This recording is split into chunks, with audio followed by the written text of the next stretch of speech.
আসসালামু আলাইকুম। আজকে আরেকটা পরিবার নিয়ে আপনাদের সাথে কথা বলবো। সেটা হলো এই যে মানে ইনাকে দেখতে পাচ্ছেন, ইনি হলো আমাদের যে বেলগাছা উচ্চ বিদ্যালয় ও বিএম কলেজের একজন ওই যে দপ্তরি। সে মারা গেছে। মানে কি হয়তোবা বছর আগে মারা গেছে। তার ছেলে আমিনুর ইসলাম। তো ইনার ফ্যামিলির সদস্য সংখ্যা হলো ৬ জন।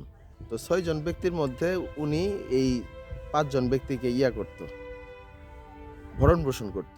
কিন্তু দুর্ভাগ্যক্রমে সে প্যারালাইজড আক্রান্ত হওয়ার পর তার ফ্যামিলির সিচুয়েশন এখন ভেরি ব্যাড। মানে এখন আর কোনোভাবে মানে চালাইতে পারতেছে না। কারণ একমাত্র ইনকাম সোর্স হলো এই ব্যক্তি। সে এখন প্যারালাইজড আক্রান্ত। সে কিভাবে এখন সারভাইভ করবে? তো এই বিষয়টার জন্য আমরা এলাকাবাসী যেভাবে হোক আমরা তাকে হয়তোবা সহযোগিতা করব।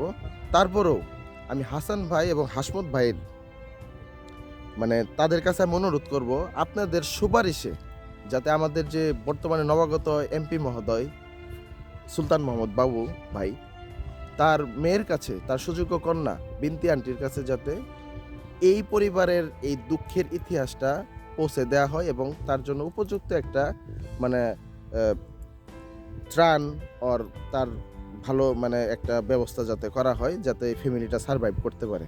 আমি হাসমত ভাই হাসান ভাইয়ের কাছে অনুরোধ করব এই বিষয়টা যাতে ভালোভাবে দেখা হয়।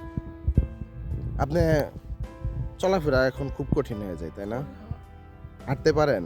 আসতে পারি কিভাবে? এইভাবে। ও, আচ্ছা ঠিক আছে। তো আপনার মেয়ে মানে বিয়ে দিবেন ঈদের পরে, তাই না? জি, বিয়ে ঠিক করছেন? আর আপনি তো দাওয়াত হয়েছে। ও, আচ্ছা আচ্ছা ঠিক আছে। আমি ওই যে হাসমত ভাই ইসলামপুরের হাসমত ভাই আর হাসান ভাই এদেরকে আমি জানাবো এই বিষয়টা। ইনশাল্লাহ আমি আশা করি আপনাকে সহযোগিতা তারা করবে।